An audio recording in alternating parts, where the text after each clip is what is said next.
Hello बच्चों, इस video में हम पढ़ेंगे चैप्टर नंबर 2। हिंदी की बुक है मेरे पास और क्लास 6 की बुक है जिसका 1 चैप्टर हम लास्ट वीडियो में पूरा कर चुके हैं। उसका बुक वर्क भी हमने पूरा कर लिया था। इस वीडियो में हम पढ़ेंगे अद्भुत वृक्ष के बारे में, जो कि चैप्टर नंबर 2 है। शुरू करते हैं बच्चों।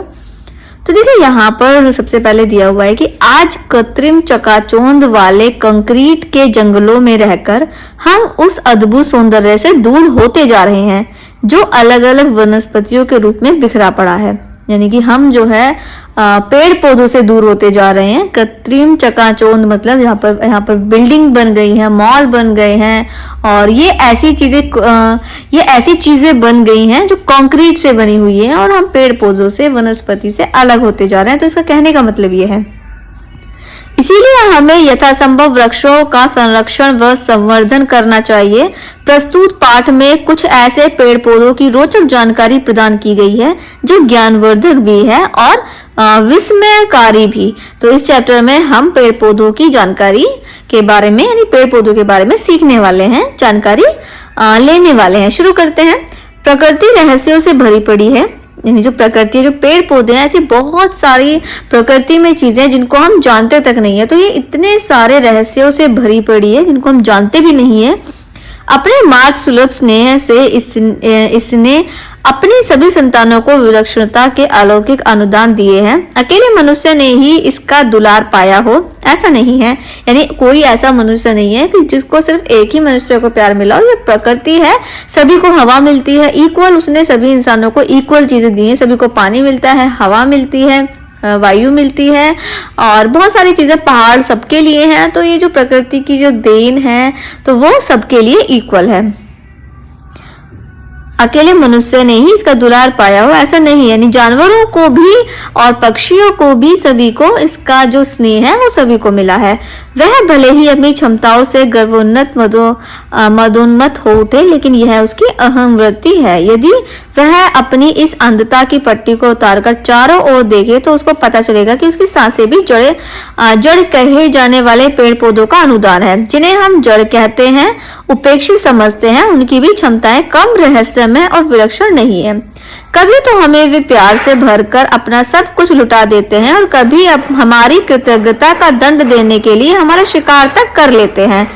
हिमालय के तिब्बत, लद्दाख व नेपाल के उच्च बर्फीले क्षेत्र में ट्यूर नामक एक विशेष प्रजाति का वृक्ष पाया जाता है जो आहार में घी, शक्कर सरीखा एक स्वादिष्ट पदार्थ प्रस्तुत करता है। इसके वृक्ष लंबे व हरे होते हैं।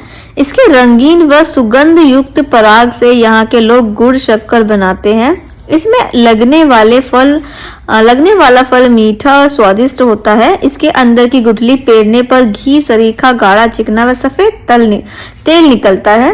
इससे पकवान बनाए जाते हैं। उत्तर महासागरीय द्वीपों में ब्रैड ट्री नाम से जाने वाली वृक्ष की एक विशेष प्रजाति होती है जिसमें बड़ी गेंद की तरह के कोमल व आकर्षक फल लगते हैं। इसके भीतर कोमल, स्वादिष्ट, पौष्टिक गूदा होता है।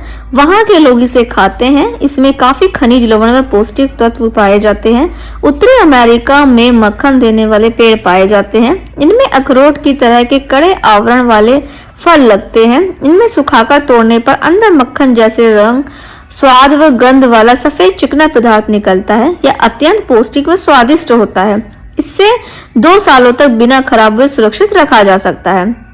अफ्रीका के मेडागास्कर में वृक्षों की एक ऐसी प्रजाति पाई जाती है जो प्यासे राहगीरों की प्यास बुझाती है।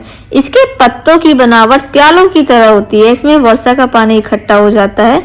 यह पानी कई सप्ताह तक भरा रहता है। नेक्स्ट पेज पर आ जाइए। एक ऐसा वृक्ष भी होता है जिसमें चीरा लगाने पर मीठे पानी का फव्वारा फूट पड़ता है। इससे राहगीर गर्मी में अपनी पानी की आवश्यकता पूरी करते हैं। चीरा लगाने के थोड़ी देर बाद पानी निकलना अपने आप बंद हो जाता है। यह अद्भुत एवं परोपकारी वृक्ष साइबेरिया के जंगलों में पाया जाता है।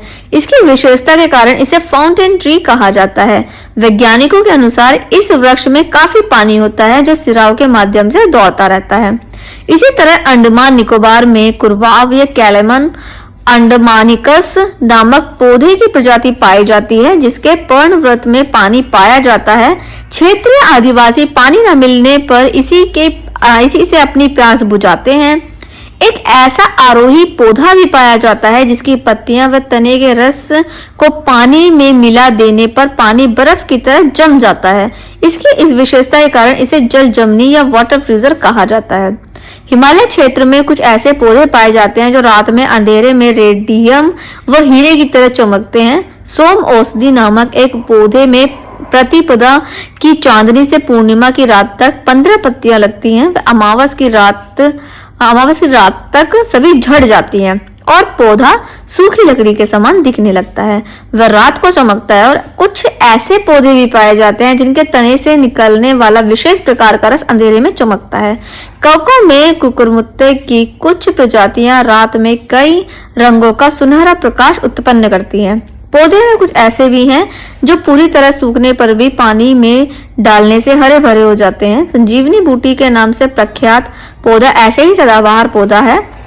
कुछ पौधे मनुष्य की भांति शर्माते भी देखे जा सकते हैं। लाजवंती छुई-मुई एक ऐसा ही शर्मीला पौधा है। स्पर्श करते ही यह लजा जाता है और अपनी पत्तियां सिकोड़ लेता है। यही नहीं, जीव जंतु व मनुष्य की भांति पौधे रोते भी हैं। कैनरी द्वीप में पाया जाने वाला लाउरेल नामक वृक्ष ऐसे ही है। इसे आंसू बहाते देखा जा सकता है। मैड्रेक वृक्ष की आकृति मनुष्य से काफी कुछ मिलती जुलती है। इसे काटने या उखाड़ने पर यह बच्चे की तरह रोने लगता है। खिलने वाले पौधों में दक्षिण पूर्वी एशिया का रेफर्सलेसिया नामक फूल सबसे बड़ा होता है। यह परजीवी पौधा है। इसका फूल का व्यास 1 मीटर व भार 7 किलो तक होता है। इसी तरह से सबसे छोटा फूल इक्विड के नाम से जाना जाता है। पानी में तैरने वाला यह फूल इंच का 30वां भाग होता है।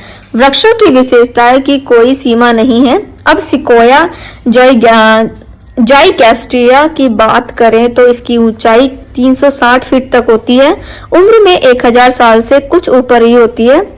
इसे यूं भी कहा जाता है कि यह पेड़ पौधों के खानदान का सबसे लंबा व दीर्घायु सदस्य है, यानी सबसे लंबे समय तक वो जीता है। कहने को बांस की लंबाई सबसे ज्यादा मानी जाती है, लेकिन बड़े से बड़ा बांस भी अधिकतम 121 फीट का होता है। जापानी बांस की एक किस्म 120 वर्ष तक एक ही बार फूलती है। पौधा फूलने के बाद प्राय मर जाता है। नेक्स्ट पेज पर आ जाइए। जड़ें गहरी होना एक मुहावरा है, लेकिन किसी की जड़ें 100 मीटर तक गहरी होंगी ऐसा कम ही होता होगा। यह बात अफ्रीका में पाए जाने वाले एंड्रोसोनिया डिजिटोटा नाम के पेड़ के बारे में सच है। इसके विशाल उदर में पानी भरकर रखा जाता है, जिसे रेगिस्तान यात्रियों को बेचा जाता है। एक प्रौढ़ वृक्ष के खोखले तने में 6000 लीटर तक पानी समा जाता है। वहां के लोग इसके खोखले तनों में शव भी दफनाते हैं, जो सैकड़ों सालों तक सुरक्षित रहते हैं। मलाया के जंगलों में यदि कोई राही मार्ग भटक जाए तो जंगल में लगा कैडलोना नामक पेड़ मार्ग बोध कराता है। इसकी शाखाएं हमेशा दक्षिण और झुकी रहती हैं। वैज्ञानिकों के अनुसार यह पेड़ के चुंबकीय गुण के कारण है। इस तरह यह पेड़ भटके लोगों के लिए दिशा सूचक का काम करता है। वृक्ष वनस्पतियों के इस विचित्र संसार में अनेक आश्चर्य भरे पड़े हैं। कहीं तो यह हमारे लिए स्वादिष्ट खाद्य जुटाते हैं, तो कहीं मधुर पेय और कहीं अपने अनोखेपन से चौंका देते हैं। कभी इनका क्रोध डराने वाला भी होता है। अपने हर रूप में यह मानव जाति को ही संदेश देते हैं।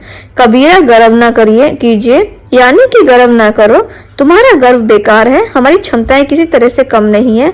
सृष्टि की मूल वृत्ति सहयोग सहकार है। तुम हमें पुष्पित करो, हम तुम्हें समृद्ध करेंगे। तो ये पेड़ पौधे कह रहे हैं इंसानों से कि तुम हमें पुष्पित करो, यानी हमें ज्यादा से ज्यादा लगाओ और हम तुम्हें समृद्ध करेंगे।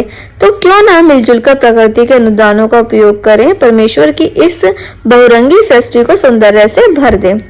यहाँ पर हो गया है ये चैप्टर कंप्लीट। और देखा आपने बच्चों कितनी सारी ऐसे पेड़ पौधे जिनको हमें पता भी नहीं है, और वो कितने अजीबोगरीब पौधे हैं, कितने ज्यादा रहस्यमयी हैं कि कुछ जो अलग अलग जो दूर देशों में पाए जाते हैं, लेकिन हमें उनका पता ही नहीं है। तो क्योंकि हमें क्यों नहीं पता है, क्योंकि हमारे आसपास ऐसे पेड़ पौधे नहीं है। हम जो है कंक्रीट से बने हुए घरों में और बिल्डिंगों के आसपास रहते हैं। हमारे घरों के आसपास जो है बिल्डिंग हैं या घर हैं या पक्के मकान हैं जो कंक्रीट से बने हुए हैं, लेकिन जो प्रकृति है वो हमें बहुत कुछ देती है, तो हमें पेड़ पौधे लगाने चाहिए।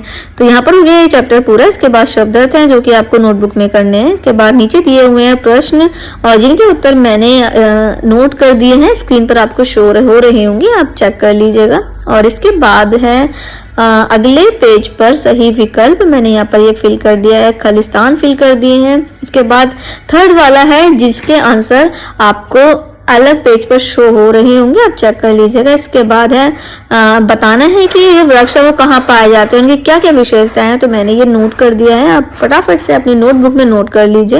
इसके बाद प्रश्नों के उत्तर हैं जो कि आपको प्रश्नों के उत्तर करने हैं, तो ये भी आपको अपनी नोटबुक में करने हैं, मैंने यहाँ पर नोट कर दिया, आप चेक कर लीजिए। इसके बाद देखिए शब्दों के विशेषण बनाइए, जो शब्द दिए हुए हैं उसमें विशेषण बनाना है, उन्हीं शब्दों का विशेषण बनाना है, तो ये भी मैंने फिल कर दिया है। और नेक्स्ट पेज पर आ जाइए। नेक्स्ट पेज पर ये मैंने सारा बुक वर्क यहाँ पर फिल किया हुआ है, आप फिल कर लीजिएगा।